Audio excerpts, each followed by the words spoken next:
We are here with more Alan Wake. So, I have nothing to announce. So we're just gonna get started. Why does everything say to the Steam Cloud? There's nothing saved locally. Hey folks, name's Randolph. I'm the manager. We're looking for Rose. Works as a waitress down at the diner. Rose, sure. Nice girl. Who wants to know?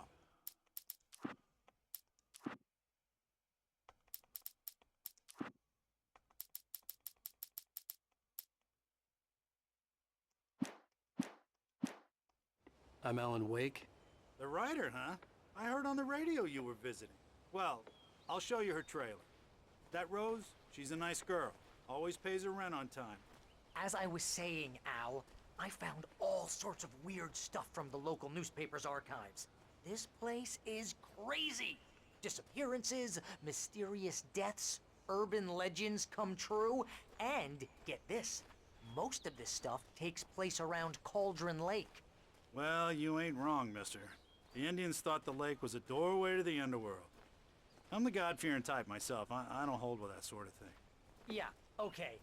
Anyway, there was an island there owned by a guy called Thomas Zane. Now, some of the articles I found about him make him out to be a famous writer, but I ran a bunch of searches, couldn't find a single thing he wrote. Zane was heavily into diving, so much so that the place came to be called Diver's Isle. But the volcano under the lake erupted in 1970, and Zane went down with the island. Yeah, how about that? It was there in the morning, as if it had fallen from the sky. But it would take a tornado to lift something like that. We're damn lucky it didn't crush any of the trailers.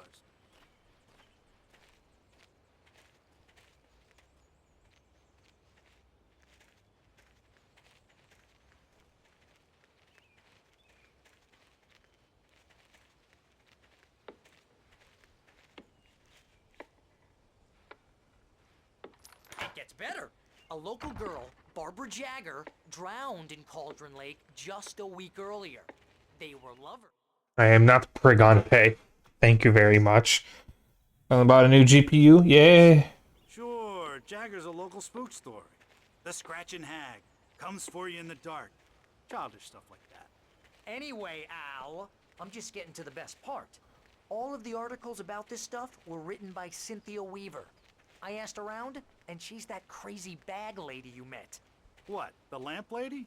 She can be a little loopy, but she's not homeless or anything.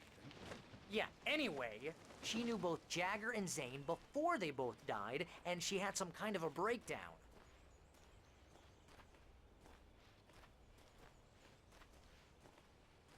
It took you too long. Sorry, I was listening to the game. The story is interesting. Well, mister, this here's Rose's trailer. You mind me asking what you want with her? We're just here to talk to her, pal.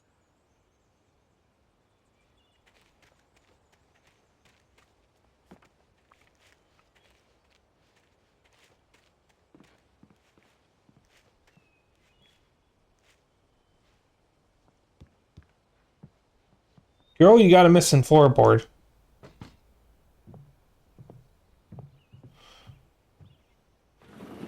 Welcome to... Oh dear, Mr. Wake. I'm so glad you're here. Rose, you have my manuscript? Oh. Oh yes. Yes. Please, come in. Hey, this is really good. Rose, Yes, my manuscript. I really need it. I understand. I know what you need. A muse to inspire you. Oh, for Barry. She doesn't have anything. Yeah, hey Al. Al, what's... Oh... Barry! What? What?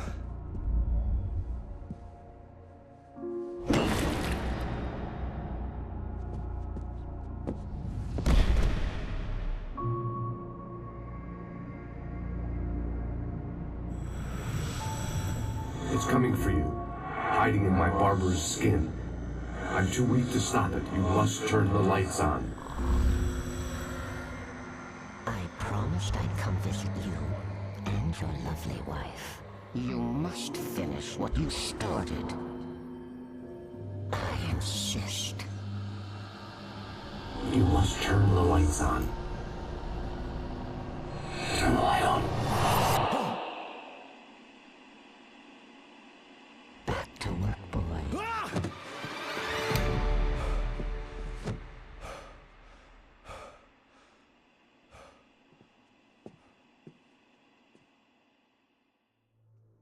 I felt nauseous, hungover. Only anger kept me going. I can't tell reality from dream anymore, but it seems I have an imaginary editor to help me. She's an old woman in a funeral dress. I call her Barbara Jagger. She's very strict. I'm writing faster and faster. My manuscript is being heavily revised. The edits are getting very aggressive, and each day there's less of me and more of her. I hate it, but I know she's right. She promises me I can save Alice this way. She knows more of this than I do. About the complex incantation I'm attempting. About this place. She's worked with another writer under similar circumstances, Thomas Zane. The genre of the story seems to be shifting. It's turning into a horror story. I'm getting close. I can feel it. There's the Alan Wake shrine over there. What's the name of that movie where a woman is obsessed with an author and she straps him to a bed and breaks his legs? What's the name of that movie? It's not Carrie, is it? No, Carrie is the high school prom horror movie, isn't it? Where they pour blood on the prom queen and then she like kills everyone. Rose took a day from me. I had less than 12 hours left to meet the kidnapper. All I could do was get Barry into the car, work something out once I got on the road. Welcome to the Oh Dear Diner.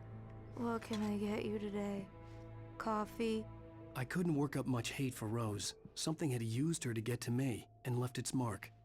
First refill is free. Milk and sugar on the counter there. Would you like to hear today's specials? Thank you. Have a nice day. Come back. My gun and flashlight were gone. I'd have to find a way to get Barry into the car as quickly as possible. There was no time to waste. Mr. Randolph liked Rose. That little smile she had. How she was still sweet when life had tried so hard to make her bitter. It wasn't any of his business what she did in her trailer. But those strangers, the writer and his smart-ass sidekick, looked like trouble. And they'd been in there for hours, way past her normal bedtime. He reached for the phone and called the sheriff's station.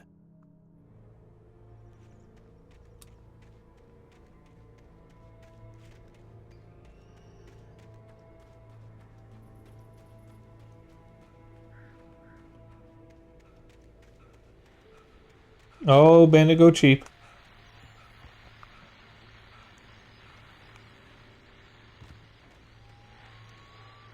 I just stepped outside to catch a breath of fresh air, and let me tell you, the weather's getting heavy. Nights like this make me especially glad I'm here talking to you and not home in bed. Once Cassie Bates, or Misery, okay. I can't sleep at all. It's all tangled bed sheets and dark thoughts, punctuated by the occasional plunge into nightmare. Is it just me? Well, perhaps it is. But I hope I can make the night a little bit easier to get through. Caller, you're on KBF FM. Hey, Pat, it's Walt Snyder. What's on your mind, Walt? Well, I am the way you are, but, well, I can't sleep either, you know? I just been staring out the window here, trying to make sense of it all, but, I ain't been drinking either, you know? I just... Well, you sound like a man with a problem, Walt. I had a, you know... Hi, Frank. Argument with Danny. You know Danny, and, then I got in trouble with the law, you know, and, I'm just... Well... I heard something like that, Walt. Yeah. Well, you know, he's, you know, Danny's my best friend, and,